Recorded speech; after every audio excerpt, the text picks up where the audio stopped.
Hi, I'm Alan Bizzuti. You're listening to The Other Side of the Bell.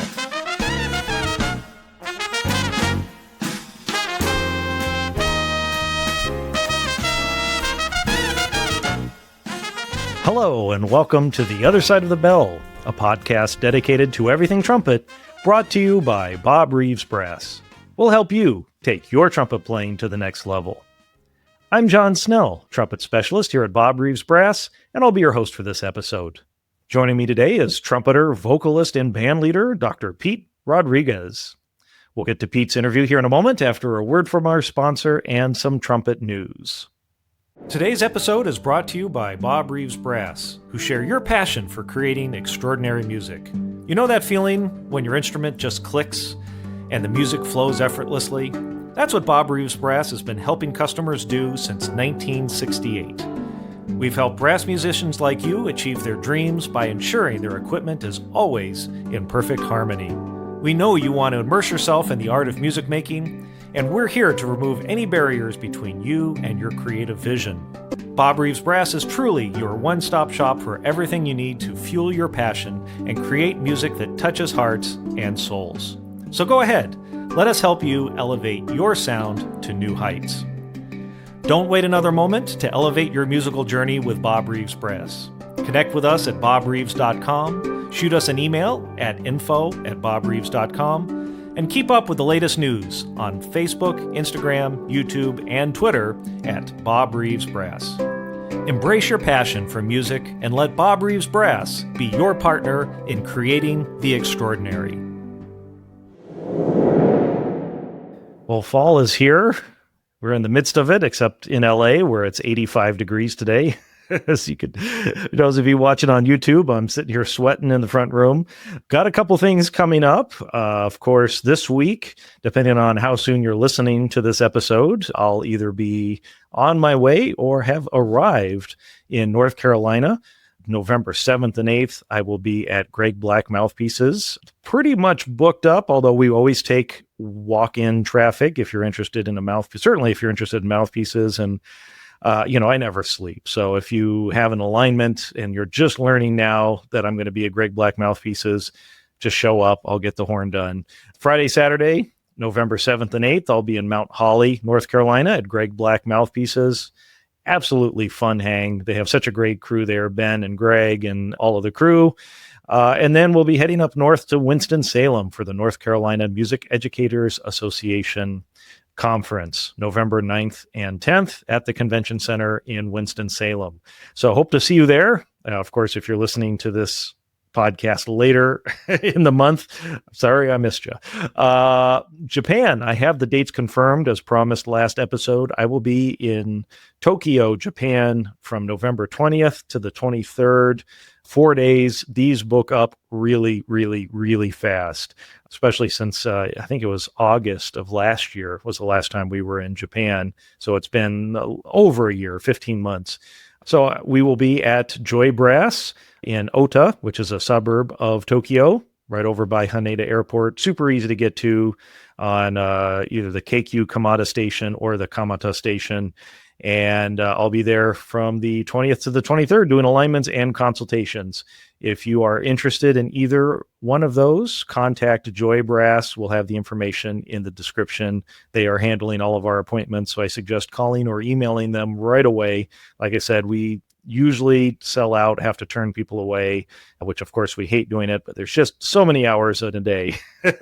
So looking forward to going back and visiting our great friends at Joy Brass and hope to see you there. I know a lot of you have been asking, when are you going back to New York? When are you going back to Dylan Music? And I just got off the phone with Jim at Dylan Music, and it looks like end of February, 26th, 27th, 28th. I'm not supposed to say those dates yet because they're not 100% confirmed, but I'm going to put it out there, and better to ask for forgiveness than for permission, right? So for those of you in the New York, New Jersey area, even Philadelphia is only and Washington, D.C. is only a few hours away. We will be at Dylan Music, very likely 98.5% sure, the end of February. So, of course, as we get closer, we'll give you more details about how to reserve your spot for alignments and mouthpieces and all the fun that we have at Dylan Music. That's it for today. We have a wonderful guest, Dr. Pete Rodríguez. And just a quick note about this one. The original impetus of this podcast, as I've said, is Bob Reeves wanted to let the brass playing public know how players got from A to B. What was their journey like? Some folks' journey was easier than others, more of a straight line. Others were more of a roller coaster. In this particular case, this is a fabulous interview. I mean, I fell in love with Pete. We never met each other. We got connected through a mutual friend. But Pete's journey was definitely more of a roller coaster. And some of his experiences, some of his trials and tribulations in the face of adversity means this is going to be a little bit different interview in some parts, meaning some of the language, some of the topics that we're talking about is maybe difficult to hear. So with that being said, if certain language and topics are not something you want to hear, then you might want to skip this episode or fast forward through some of the parts. But just as an editorial decision, we want to put Pete's story up there. One, because we think it needs to be heard to hear what some of these players, first of all, what made him the artist he is today. It paints a full picture, of some of the things he went through. So with that being said, I really do hope you'll stick through the interview because Pete has some amazing experiences from his upbringing with the legends of salsa and Latin jazz to creating his own groups and being a band leader for some of them, like Eddie Palmieri, for example. So without further ado, here's my interview with Dr. Pete Rodríguez. Well, I'm so honored to have joining me today trumpeter, vocalist, band leader, and percussionist, Dr. Pete Rodríguez. Pete carries the bloodline of salsa into a bold new era of jazz. The son of salsa icon Pete El Conde Rodríguez and godson of Fania legend Johnny Pacheco, Pete began his career leading his father's band at just 19 and went on to perform with Celia Cruz, Eddie Palmieri, Tito Puente, and many, many others. Pete sang on Tito Puente's Grammy-winning Mambo Birdland album. Drawing on his Bronx roots, classical training in Puerto Rico, and deep Latin heritage, Pete's music blends post-bop fire, Latin soul, and R&B grooves. Heard across acclaimed albums like Caminando con Papi, El Conde Negro, and I'm Pete Rodríguez, Volume 1. And now, here's my interview with Dr. Pete Rodríguez. Well, I'm so honored to have joining me today on the other side of the bell, Dr. Pete Rodríguez. Pete, how you doing today? Doing great. It always feels weird when people say doctor. I forget I have a doctorate degree. So when I hear it, I'm like, oh, yeah, I actually have that degree. Well, knowing what people go through to get those, those abbreviations, I always like to honor them for the hard work. It was very difficult. Yeah, I want to start right from the beginning. How did you find the trumpet, or did the trumpet find you? Well, I am the son of one of the baddest cats in salsa music. His name is Pete El Conde Rodríguez. And then my godfather was another bad cat named Johnny Pacheco. And they had a group together. And then my father was the first singer signed to the Fania All-Stars, which is like an all-star group of musicians, the best in the business here in the United States, playing salsa music.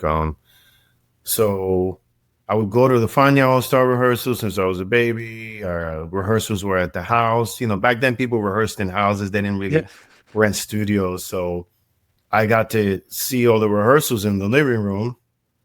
And I guess I always sat next to the trumpet players in the back. But actually, the first instrument I played was like the maracas and the bongo. Mm-hmm. But it was the trumpet, I guess, that I liked, just sitting next to the trumpet players in my dad's band. And that's how I think everything started, So you were literally surrounded by that music, probably even in the womb, when your mother was pregnant with you. Yeah. Feeling the rhythms, hearing the sounds. Yeah. Yeah, because she was going to the gigs pregnant, so I'm hearing that, and then I guess the most well-known musician that American people know is a guy named Victor Paz. Mm-hmm. So I got to hear him since I was a young kid. So hearing the trumpet played well, somebody like him. So, and I'm assuming this is New York, right? Where you were growing up? Yeah. So half New York. So I left New York when I was 9, and then Mm-hmm. we moved to Puerto Rico. So, but your earliest memories were in New York around all Yes. that. I mean, that scene, the Latin scene there. Take us through. What was it like? Just the music, the scene, the people? Well, since I was 9, I went to some concerts, but I didn't get to hang out so much. So the scene that I saw was in the house more so. And if I went to some concerts outdoors, I don't really remember anything around 5 years old. Okay. So my memory doesn't go back that far. But I think once we moved to Puerto Rico, and then I started taking serious trumpet lessons. I took trumpet lessons at a music school called Escuela Libre de Música. It's a public school in Puerto Rico, and from 7th grade to senior year, and everyone had free private lessons, which is unheard of, right? And my trumpet teacher played second trumpet in the symphony in Puerto Rico. Her name is Nilda Ledux. May she rest in peace. So when I started taking private lessons, I had an amazing role model because she was good enough to play in any symphony in the United States, but she chose to stay in the island. And she played in my lessons, which a lot of teachers don't play in lessons, which I totally disagree, because having her play, my goal was to mimic her sound technique. Her tonguing was the most impressive thing. It was like, that ping that classic players have, Yeah. It's a different type of ping than what jazz musicians have. It's just a different approach. Not one is better than the other, but like when I first heard Mauricio Andre, I was blown away just hearing him come in on the second movement of the Hummel. And just coming on that, that whole note, and then the trill, and then that trill was beautiful, So I had her for 6 years, and then she had me sub with the Symphony in Puerto Rico. I think the first time I subbed, I was like 14 or 15. Really? Yeah. Wow. I was actually really good at classical music at a very young age, but I was one of those crazy kids. Like by 9th grade, I was already putting in 5 hours a day. So it was amazing. And this is all while your father's having rehearsals and touring and recording and having an active his active career, in the 80s. So, but at the time I wasn't playing salsa music. My trumpet teacher didn't want me to do that because she thought it could damage my chops, which now that I'm older, I totally understand what she's saying, because, a lot of the, the salsa scene, you're overblowing a lot. And I think if you're young and you're still developing all this here, you can end up doing more damage that maybe can't be fixed later on. Trying to keep up. Yeah. So would you say her name one more time, please? Because I wasn't familiar. Her name is Nilda. Nilda. Yeah. Nilda Ledux. Ledous. Wow. And do you know what her background was? I forget where she went to college, and I feel so bad. I would have to call some people in Puerto Rico. Do some research. Yeah. We'll have to dig in some more. I mean, it sounds like a fascinating player.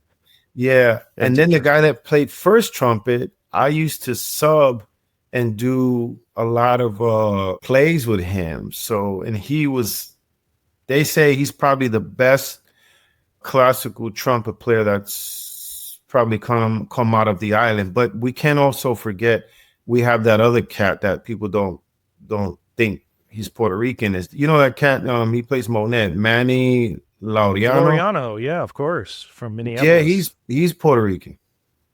I did not know that. Yeah, I didn't know that until a while back. Yeah, and he speaks Spanish. It's not like he tries to act like he doesn't. Because you got those Hispanic people that they forget where they're from, and they'll just talk to you in a really messed up English accent. Yeah. But so Manny's one of the best. Incredible player. Yeah. So I'd love to hear more about your lessons with Nilda. What kind of stuff was she going through? The basics, Arbans, Clarks, things like that? Yeah, the Arbans. We did a lot of the Arbans, from the beginning, and and also the stuff like bum bum bum bum bum bum bum bum bum, all that basic stuff. We didn't do any Chigowitz at the time. Chigowitz came in later, and then we worked on orchestral excerpts. I learned Mahler 5, Pictures, Patricia, Pine to Rome. And I did all this stuff on a B flat because I didn't have a C at the time. I would even play Pictures Piccolo on a B flat. It was brutal though, doing that on a B flat. I can't imagine. Yeah. Jeez. Yeah. And then we worked on Haydn, Hummel, Carnival of Venice. I had really good technique at a very young age. So I could play the Carnival of Venice pretty fast, like I could play it, at the tempo that it was normally played by a grown person. So and then through her, she had me audition for Interlochen. So I went for 3 summers. And that was life-changing. I tell people Interlochen was music on steroids. Mm-hmm. And there I got to meet some bad teachers. So I studied with Gil Johnson one summer. And, she's a beast. Mm-hmm. So he helped me out a lot. And the cool thing I loved about Interlochen, they were preparing you for the real world. So let's say if you were sitting on first chair first week, I think it was Thursday, you got challenged by your trumpet section, so whoever was playing second trumpet would challenge you for your part. So you had to learn your part, but you also had to learn the second part just in case if you had an off day and he sounded better. So he took your chair, and then the person sitting on third chair would audition for the second chair. So if you didn't look at the second chair, you could end up being first chair, and then by the end of the audition, you could be on last chair. Oof. Yeah. So you're always on the spot. Yeah. Yeah, which is preparing you for the real world, which is at the time I was kind of annoyed that I had to audition every week, but you're young and, that level of stress, they're getting you used to the classical world when you're an adult, so. Mm-hmm. And then it was 8 weeks. So it was 8 weeks of, every week was new music. So when you're in college, the orchestra does 2 concerts a semester. Mm-hmm. Here you're doing 8 concerts in 2 months. So that's why I say it's music on steroids. Just going through rep. Yeah. Yeah. Which was amazing. And I remember I went there I think the first time I went there was like 8th grade, and I sat first chair all summer. So that was very brutal. Because, the guy sitting second chair, he was one of my best friends, and he just kept on trying to beat me. He never did. But that stress was so much. But I came back home to Puerto Rico, like a different person. With that drive and that experience. I'm curious what your lessons were like with Gil. You mentioned, Gil was a lot of repertoire. He wasn't like a chop fixer. Okay. And he's very similar to Vacchiano when I studied with Vacchiano. Mm-hmm. They were more like repertoire. So we just played a lot of etudes. But the thing with him is like, cats like him from that era, they want everything perfect. You can't be cracking, you have to play it like if you're playing in a symphony. It's like, okay, if I'm going to play, I should have my breath marks there. And notes like, okay, relax, breathe, more tongue, less tongue, like I really sat down on okay, this is where I'm having trouble.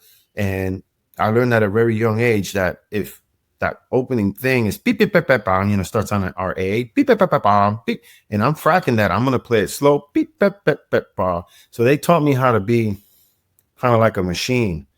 Beep, beep, beep, beep, beep, or ba, ba, ba, ba, beep, beep, beep, beep, beep, real slow, or beep, beep, beep, beep, beep, beep, beep, beep, ba, ba, ba, ba, ba, ba, ba, or play it a half step below, a half step above. So then when you play it in the regular key, it feels easier. And then another thing that somebody told me in Interlochen was to play stuff with my left hand. So like, the Arwatunian is, so I worked on that with my left hand. And then once you go with the right hand, it's much easier. Isn't that funny? I had a trumpet teacher, Bob Karen. He's been on the podcast. He had me do that. And what's his name? Bob Karen. He was a Vacchiano student back at Juilliard many years ago. He was an LA cat. And he would have me play stuff left-handed, or Clark's low B or low B Clark, with just like, you can't get that third finger working, do it on the left hand and then switch back on the right. And all of a sudden it feels so much easier, tricking the brain. Yeah. Especially like that one. That one, you do it here, you're good to go. So, Gil that was only 8 weeks and then I never saw him again. So then the next couple times, who was the trumpet teacher next couple times you were out in Interlaken? Oh my God. So, the first time I was there, and I feel so bad, and I should probably see if Interlaken has paperwork on him. The first guy, he was amazing. He was an Asian guy, and I forget his name, but he was such a beautiful human being. Yeah. Just such an amazing human being. And he helped me out so much, and I just forget his name. Like, hopefully the internet, and we'll find out. I need to look him up. I remember I had that solo, and I was only like 14. Outdoor Overture, you know that one? It's like, it starts on our G. He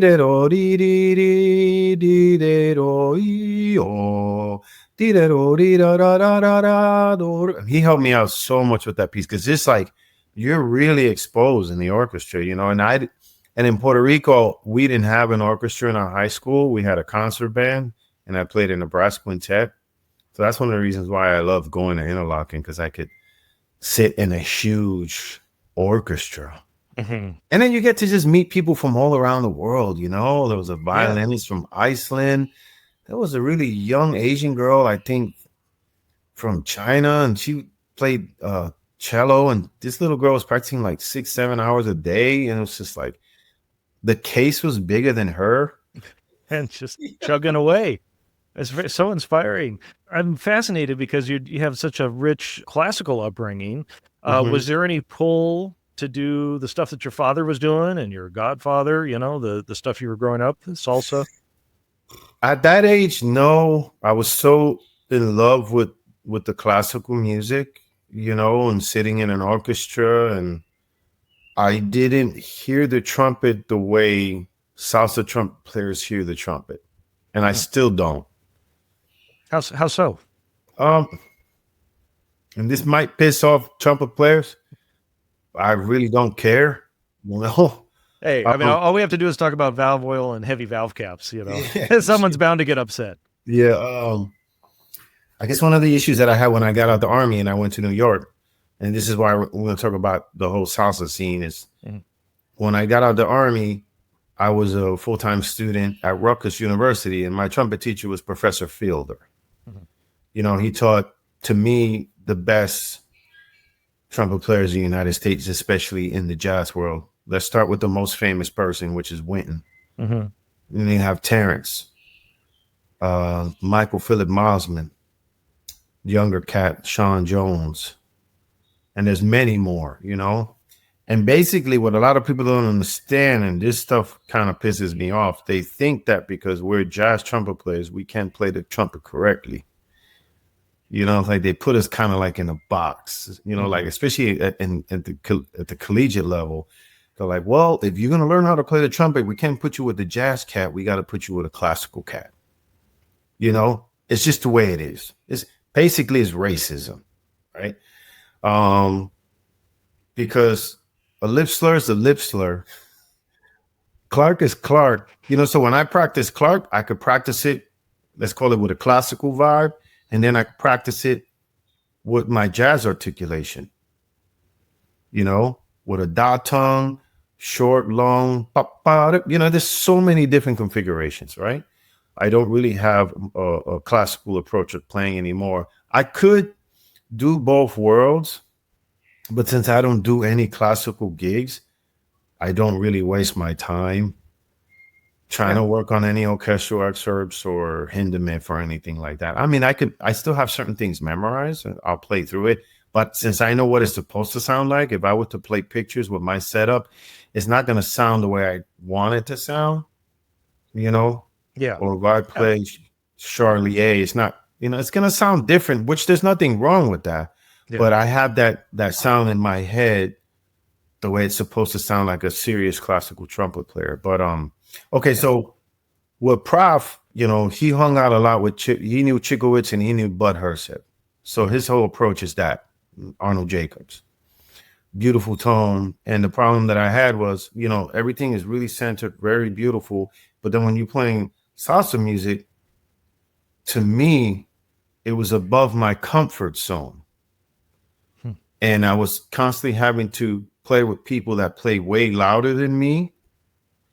So then I tried to play with them, and I did more damage. Now, I'm not a high note trumpet player.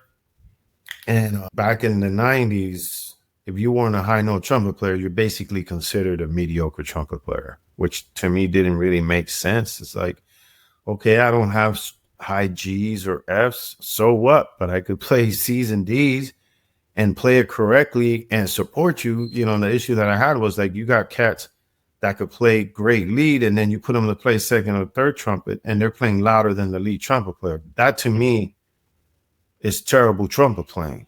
Yeah. Right? So like, for example, I remember I was playing with a lead player, and he was playing a phrase that repeated, and it was like, let's say it was like, ba ba da boo dee boo bop bop bop bop bop. Right? And then the second time he would do sa ba da boo dee boo bee ba boo boo bop. And I'm like, dude, which one is it? And then they get mad at me. Well, do you want to play lead? I'm like, no, I'm not a lead player, but you're playing lead and you're changing it, or you're releasing on 3 now, and then you're releasing on 4. And if I release on 4 like you did the last time, but then you release on 3, then I'm hanging, and that's out. So they weren't used to somebody being so strict with the music. Yeah. Attention to the music. Yeah. So, you know what I'm saying? So I didn't do well. And then, playing gigs until 3, 4 in the morning, and then taking a trumpet lesson at 10 o'clock at night in the morning, the lips didn't vibrate. So if I'm doing Chico, it's like,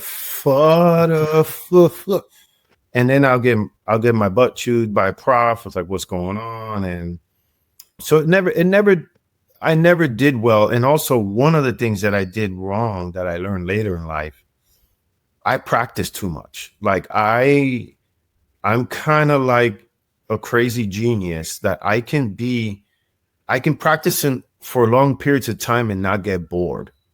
I feel like a lot of young kids have a problem that they can't practice for a long period of time because they got more distractions because they got their cell phones with Instagram and TikTok and YouTube. We didn't have that. You wanted to talk to somebody, you had to get out of the practice room and see who was outside, and then maybe have a short conversation with them and then go back into the practice room. So what I was doing before my gigs, I would practice 6 to 8 hours a day. Jeez. It was cool. So you're playing 10, 12 hours a day. Oh, yeah. 10, 12 Easy. hours Easy. a day, if not more. Wow. Yep. And then I had some of the late night gigs in Queens for the Colombian started at 3 in the morning. So it was even hard for me to play an A above the staff. It was hard. I could barely play a high C, and I was like, man, do I need to practice more? But since I started listening to jazz at 22, I had so much catching up. So I was practicing all day, and I was just doing more damage. I used to cut my lip here. Bach, I'm not talking trash about Bach trumpets or mouthpieces because they're a great product, but the Bach mouthpiece was too sharp for me. Mm-hmm. And I would get cut. And then I had to lay off, for days for it. Yeah, you're injured. Yeah. Yeah. So, but I just thought more was better because, you especially in college, you have friends that play saxophone, and that instrument, those guys they don't shut up. They could play all day. You ever notice? It's so true. You never hear a tenor player take the horn out and be like, oh, they always they take the horn out like sheets of sound. It's funny, we ITG, the Trumpet Guild gets a bad rap because of, the vendor rooms with the trumpet players trying to screech high G's and all this stuff. Go to a sax conference sometime. I can imagine, right? Go to a saxophone conference sometime. They have the trumpet players beat, I have to say. So I want to back up a second because you mentioned a few kind of career points. You were at Interlochen, you were studying orchestral stuff, but then you served in the Army, right? Yeah. Was that right after high school? You enlist right after high school? I did a semester with Baciano. Was very supportive. He gave me a full ride to Mass School of Music for 4 years. Mm-hmm. Things didn't go as well as I wanted to. And then, my father was a veteran and I had cousins and uncles that were veterans. So I chose a different path. So I dropped out of my high school of music. And then I don't want to say I made a mistake, but when I dropped out, I didn't join an army band. I actually decided to go infantry route.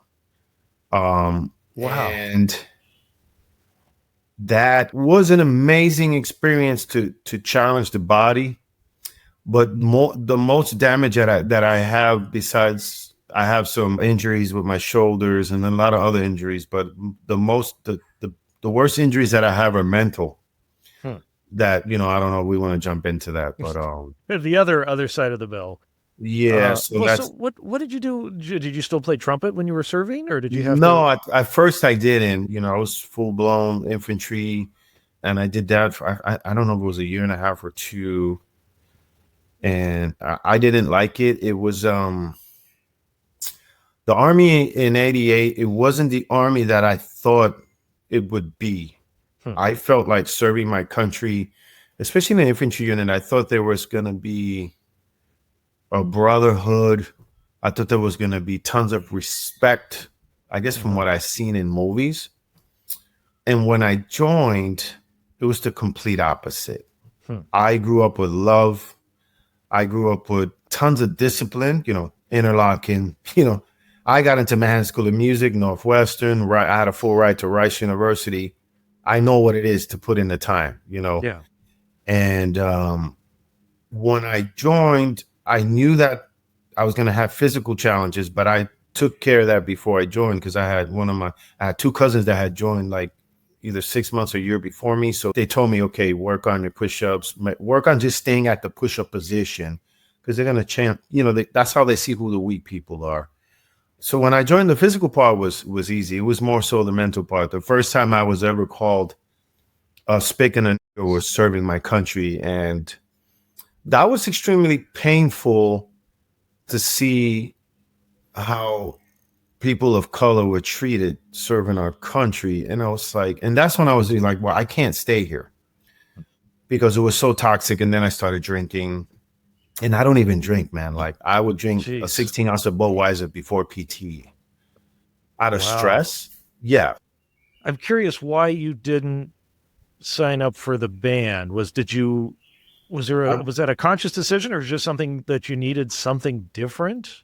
I just needed something different, and I needed a break. And, Rambo was very popular at the time, and I thought it was going to be great. I thought it was going to be a great journey. I was like, yeah, I know there's hazing. You got to mess with me at the beginning, but it's the constant stuff, What called you back to the trumpet? I guess the love of music. I remember I was out in the field. I don't know, it was 27 or 37 days, without a shower. And we were all smelly, man, and everybody got back to the barracks, and my platoon, everybody rushes to the showers.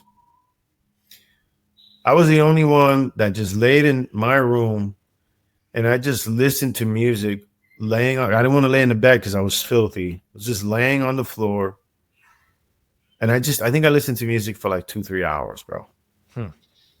And after dealing with, because the shit never stopped, even when I got out of basic training. And I didn't have a problem with doing my duties. I have a problem with you calling me a spick in the ear and telling me to do something. That I have a problem with.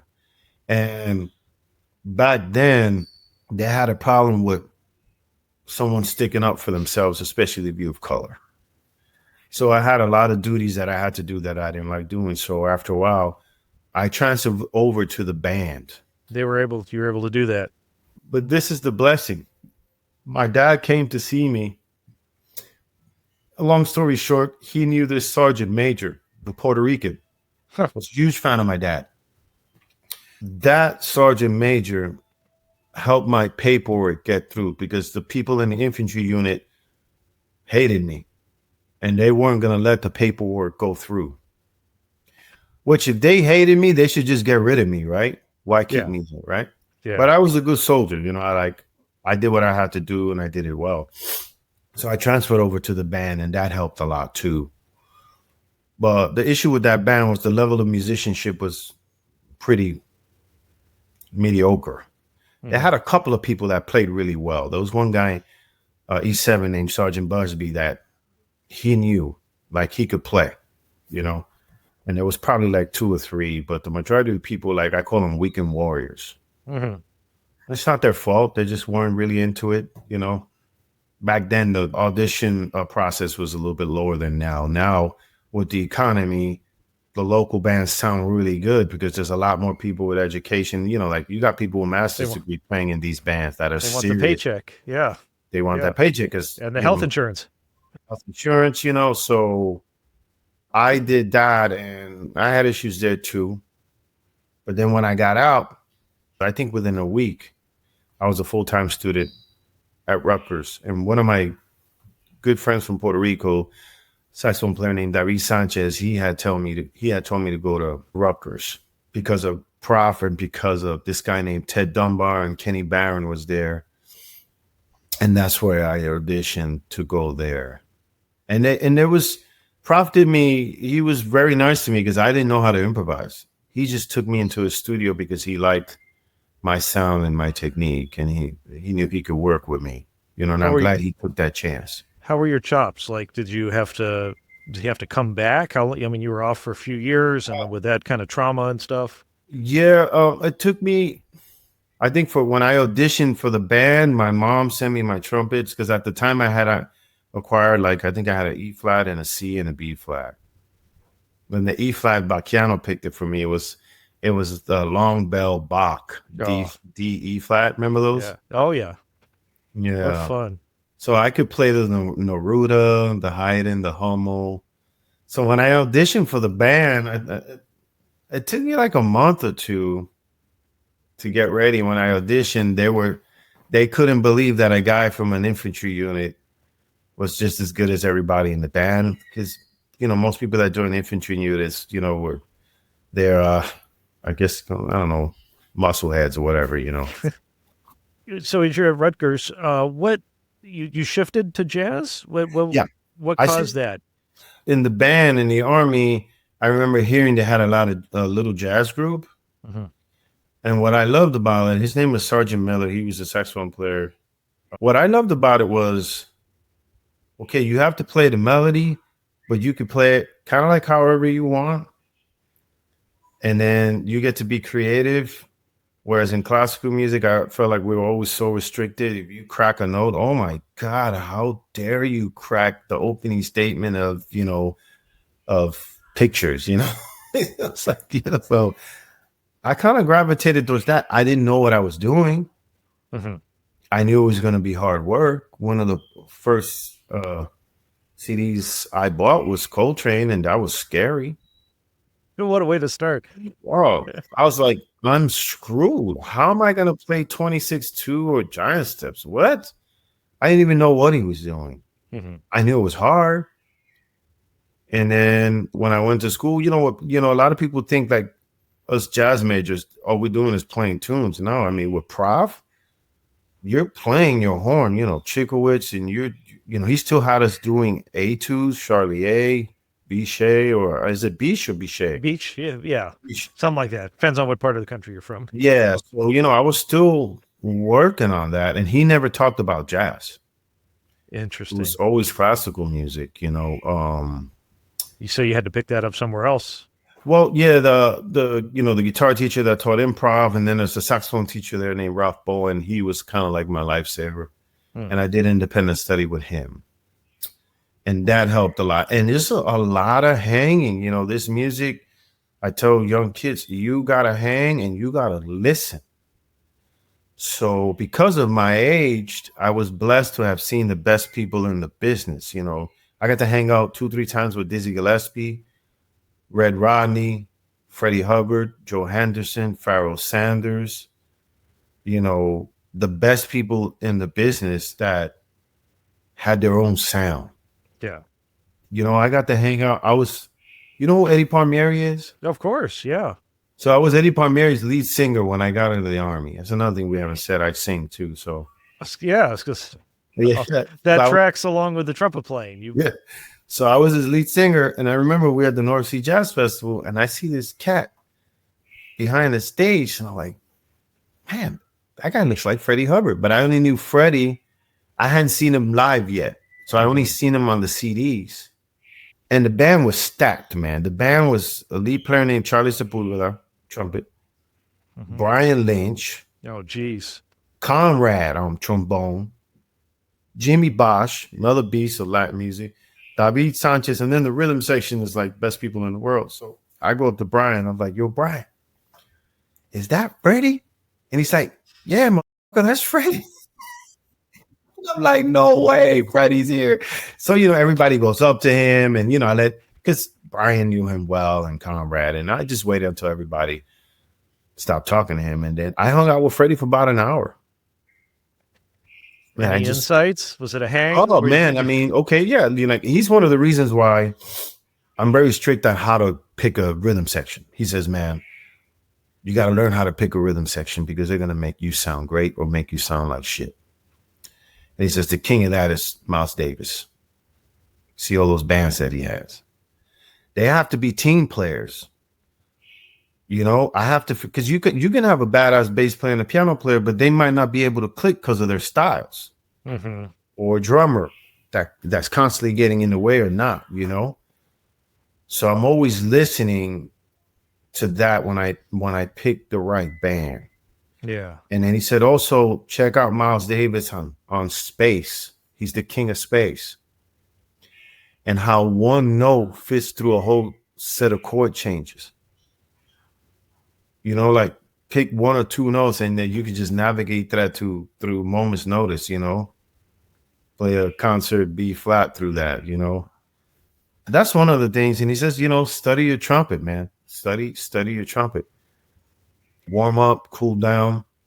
And what I think one of the things that I do a lot different from trumpet players nowadays, like, for example, I disagree, and people probably going to hate me for this, but I really don't care. But I realized the older I got, and I did competitive triathlons, duathlons, and running, right? So I hired badass coaches. Like I had a coach that helped me out with duathlons. He was a beast, right? So if on Monday we're doing a certain amount of speed training running, short course stuff, like I'm trying to get if I'm trying to get my 5K down to a 6-minute mile, I'm going to do 10 400-meter repeats at a minute with a minute rest, right? Oof. Because what I need to do is I need to run my 400 meters in 90 seconds in order for it to be 6 minutes. So if I can do 10 at a minute, then once I run at 90 seconds, that's going to feel easier. Yeah. Right. But then it's like using your left hand. Yep. Same thing. Yeah. But what I'm going to do on Tuesday, it's not going to be the same because I beat up my legs on Monday. So I need to do something more easier. So maybe I'll hop on the bike and do an easy spin for 2-3 hours at a conversational pace. So I look at the trumpet that way. What I do on Monday, let's say if I'm doing, Clark, I'll do maybe 5-6 keys, and then I'll do, maybe I'll do some of lip slurs, Tito, Berlin, right? On Tuesday, I'll do some different lip slurs, maybe out of the Laurie Frink book, and then some Chico Ritz on Wednesday, I'll do something different. I'm constantly switching it up. And then I'm constantly studying my body. If I didn't sleep well, if I didn't hydrate, the level of stress. And then I noticed that when I take a day off, I come back stronger. The cyclists that do the Tour de France, after Tour de France, man, I think they take off like 3 weeks. And the only reason why I know stuff like this, I live in Texas. So I've raced bikes with people that ride the Tour de France. So I've picked their brains. So I've learned how to study my body. And when I take days off, it's funny. Like I actually sound stronger, which most people I notice. I don't know if it's more mental that they feel if they take a day or two off, it's going to go downhill. Like my family and I went to Japan last summer for 2 weeks. I didn't take my trumpet. I took my mouthpiece, but we were so tired from sightseeing all day. I barely did any mouthpiece drills. And I came back, since I didn't have any gigs right when I came back, I was just able to start slow with lip slurs, lip bends, Chickowitz. I'm actually not going to just take the trumpet out of the case and play, it would be stupid. You know what I'm saying? So. Well, it's an interesting point. I mean, the mindset, but also, I mean, I've heard famously that Bud Herseth would take the summers off. When the Chicago Symphony, when their season ended, he would take the summer off, go travel to Sweden and, do maybe some music festivals, this or that. And then a few weeks before the season would start again, he'd go through the Top Tones book, ease into it a little bit, and then he was ready to go for the first week of the season. Look at that. Yeah, but it's yeah. I mean, we latch on to those statements. The Doc Severinsen would say, and he might be quoting someone else. If you take one day off, if you take 2 days off, the section knows, and if you take 3 days off, the audience knows. And it's like we're told that, and I get it. Like, if you have a lazy student or someone who needs a kick in the pants, you need to motivate them and say, go, go, go. But then there's a gray area or a fine line between discipline and doing something and putting in the hard work while also listening to your body, listening to your mind, your stress level. Sometimes going in and doing a hard routine is not what you need. And you just need to play some simple melodies, or you need to go sit on a lake somewhere and read a book. Yeah. And I love Doc. And not feel guilty about it. That's the thing. Not feel guilty about it. That's the catch. I love Doc. I got to hang out with him at the ITG in Miami right before COVID. Were you there? I was there with the Miami one. Yeah. Yeah. So we probably even ran into each other because I was hanging out. What do you remember? There was a point that we were hanging out in front of the hotel. It was Jose Cibaja. It was Doc. What's the name of the tall dude that teaches in LA? Jans, right? Jens Lindemann. Jens. Yeah. He was there. We were all hanging out. Yeah. And I feel like somebody like Doc, he's so old school that what you just mentioned is so true that they would say that. But, it's kind of like the way people train running and cycling in the 50s is different than now. Like I'm the artist in resident at the Conservatory of Puerto Rico. A lot of these kids don't know how to put together a practice routine. So my job to me as their educator, it's like, okay, because they'll just do the same thing every day. I was like, no, change it, change it up. And then, you know what, if you feel tired today, analyze and think about what has happened in your life. Did you sleep well? Were you partying too much? Are you stressed because you have tests on Friday? You know what, put the trumpet down, put it in the locker and go for a walk because they're really close to the beach. And then come back. And also, when you're taking off, you're not really taking off because you're still listening to music, right? That's very important. Like, okay, even if you're playing classical music, if you got to play pictures, man, listen to that, all the different versions. Yeah. Or Patricia, listen to that when you're going for that hour walk. Yeah, sing it, finger through it. Yeah, there's other ways to practice without the horn on your face. Yep. Prof used to have us just do. So I don't think there's a right or wrong way. I think a lot of teachers from back in the day, they didn't give us a good routine, kind of like a cycling coach or a running coach gives you, or even if you're a gymnast, it's like they're switching it up, and it's not just the same thing every day. Yeah, and I just think and I don't want to say that's the old school way of teaching, is because people still do that nowadays. So like when I teach the kids and I create them a routine, they're like, oh wow, I would have never thought about that. We're basically in 2026.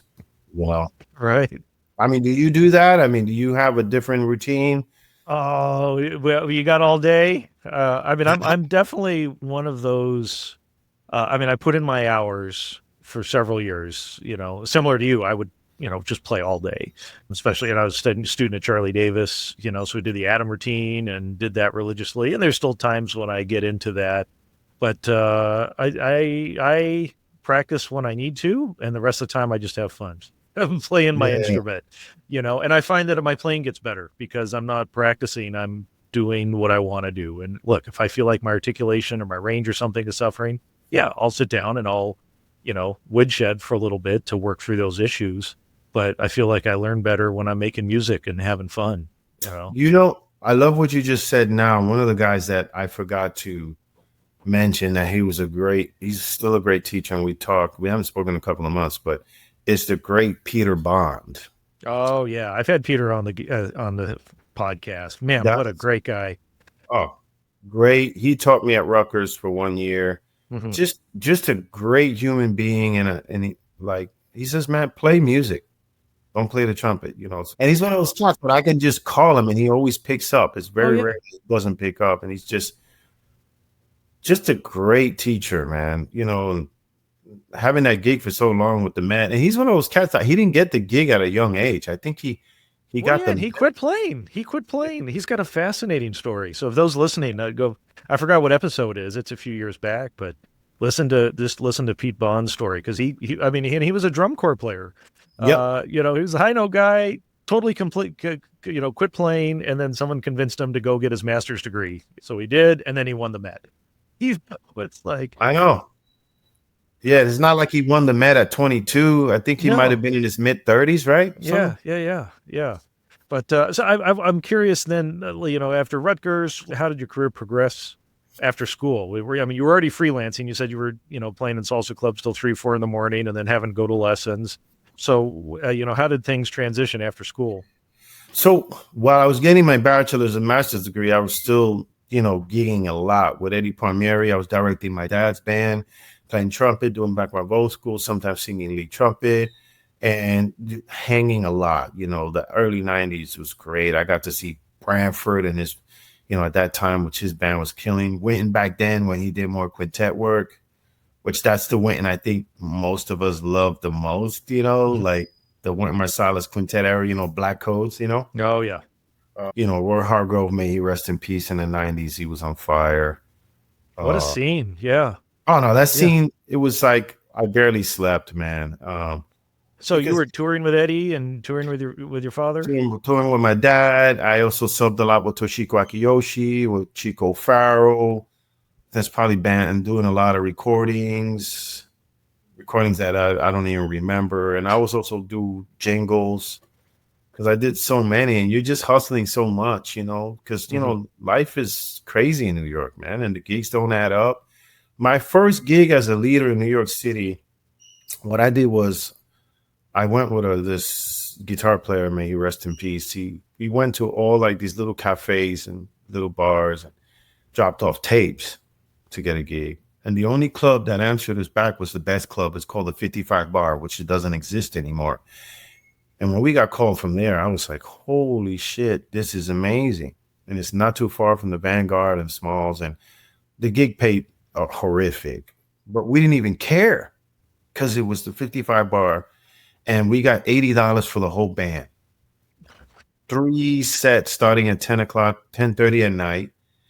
And you get free liquor. And there was a popcorn machine at the end. So just imagine, sometimes it was 5 people, sometimes it was 6, $80 for the whole band. And I never even complained about it. I was like, man, I got this gig. And that's where I really learned how to be a band leader. Because, I was composing music, doing arrangements of standards. And then from there, you go to a jam session and then constantly hanging out. Because, when you go see Freddie Hubbard, I'm looking at it this way. I look at how he walks on stage, how he interacts with the crowd, how he announces the tune, how he announces the bands, how he picks his set list. And there's nothing set in stone. I remember seeing Branford, like, he's one of my favorite tenor players. And I remember him, I think his set started with Jeff Tain Watts taking like a 5-minute drum solo. I've never seen anybody do that. I've seen people start with a ballad. I've seen people finish the set with a ballad.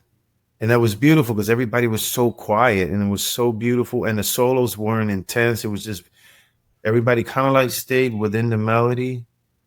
And it was almost meditational. Mm-hmm. So when it was done, people clapped, but it was almost the crowd was at peace. But then I saw Pharoah Sanders, and he had people screaming because there was something in the air. You know, he's from that era with Train.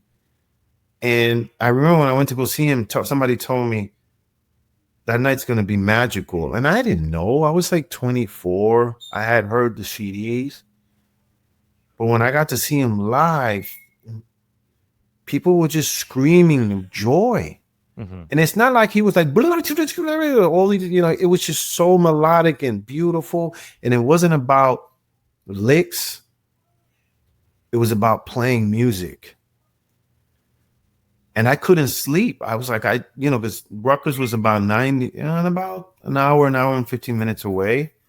So you have that sound in your head driving to school. And then you have that motivation for the next, whatever, couple of days. Got to see Jackie McLean. It was the same thing. That all those people had something special. And it doesn't matter what genre, right? Like I say it's the same genre. Like I felt it was the same thing between listening to salsa giants like my dad, Ray Barretto, and then hearing Freddie Hubbard and Pharoah Sanders. They all had one thing in common: the love and the respect towards the music and that energy. Celia Cruz had it, Hector Lavoe, Red Rodney. It's like a special thing. Roy Hargrove had it. Mm-hmm. You know, it's just certain energy on stage. You see this guy? Oh, we got a friend. This is a treat for our YouTube viewers. Yeah, who's that? We have another friend coming in a second too. You're gonna laugh when you see him. Okay. See, our podcast listeners don't get the video. They don't get to see the animals. This is our first bird. Yeah, Who's this that? is Pancho. Pancho? Pancho, yeah. Gray parrot? He's African gray. African gray. Gorgeous. Yeah, he might curse. No cursing. So that'll be two firsts for the podcast. First bird and the first cursing bird. I love it. Yeah. So I mean, I get what you're saying about like the charisma. I mean, not just, the presentation, but the music, the charisma and the music that those legends create. And I mean, you were surrounded by them since birth. And I know, I particularly because we just lost Eddie Palmieri this last summer. And I know you were very close to him. Like, what did you learn from them? So like working next to Eddie for so many years, for example. Wow, that's an amazing question. When I think of Eddie, I think energy, this fire. Like, I think if you believe in God, right, the universe, I think God put Eddie Palmieri on this planet to do what he did. There's certain people that are put on this planet: Miles Davis, Clifford Brown, Freddie Hubbard, Duke Ellington. Mm-hmm. And I just remember traveling with him, and we would be exhausted. You go to Spain or a gig in New York, and you're just so exhausted. And Eddie was interesting at the time when I was his lead singer. He didn't have a set list. So I'm like, what's the first tune? So I never knew what was going on. So what I had to go by was that first chord. Oh, it's this tune. Now let me focus. Oh, that's how these lyrics go. Because we never rehearsed. That was another thing. But as soon as he started playing that piano and that band started playing, it's just this energy that just came in through your feet, and your whole body was just lit up. And that's what I think of when I think of Eddie Palmieri. That love he had each note, and I call him the Puerto Rican Thelonious Monk. He don't mind playing a minor second and just land on that and just keep on playing that minor second. Mm-hmm. I never got to see Monk, but my dad did. So I'm a huge fan of Monk, and I love dissonance, so I loved playing with Eddie Palmieri. But I would say the energy, like his music has, you could tell it's Eddie Palmieri's music by just the first chord. We lost one of the giants, you know what I'm saying? You could go see him play, and he's taking a solo. There's a trumpet solo. A lot of the salsa music nowadays, there's no piano solos. It's changed. A lot of it is watered down. Yeah. Yeah. Well, and you think of the Fania All-Stars and the, Chicho Valdez and, Kere and those stuff coming out of Cuba. And I mean, so much of that was piano centric. Horns would get solos, but Yeah, it's changed. Yeah, like Chucho's another guy. I did a recording with him, and I traveled with his dad. Same thing, that energy. Mm-hmm. The Valdez family is just. I also got to play with a guy named Israel Cachao. Mm-hmm. You know who he is? I know Cachao. Yeah, for sure. Yeah. So it was crazy. Like, I didn't play trumpet with Cachao because the trumpet player that he had at the time was a beast from Puerto Rico named Juancito Torres. Mm-hmm. So they needed a background vocalist. So since I was good at that and playing Latin percussion, I just sat and I played maracas, guiro, clave, and I did background vocals. So I got to learn watching Cachao play and then Juancito in the back.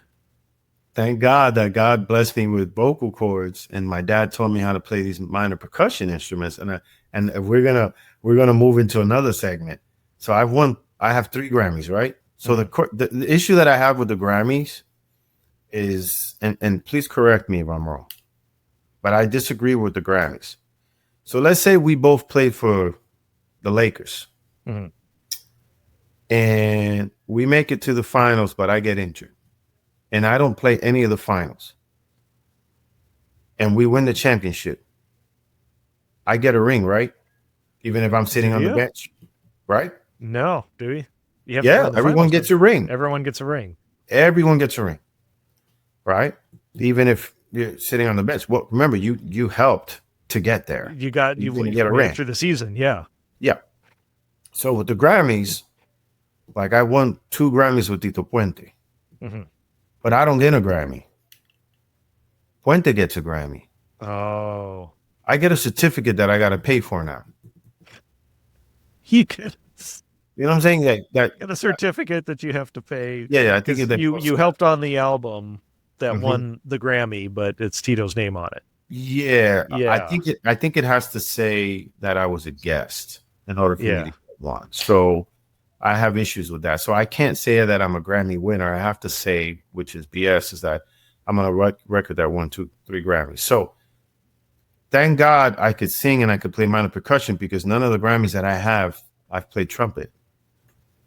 So the 2 with Tito Puente, they needed background vocalists. So I don't know who did, they called my sister and I. And they knew how tight my sister and I are doing background vocals, because we did background vocals for my dad. And it was a live recording.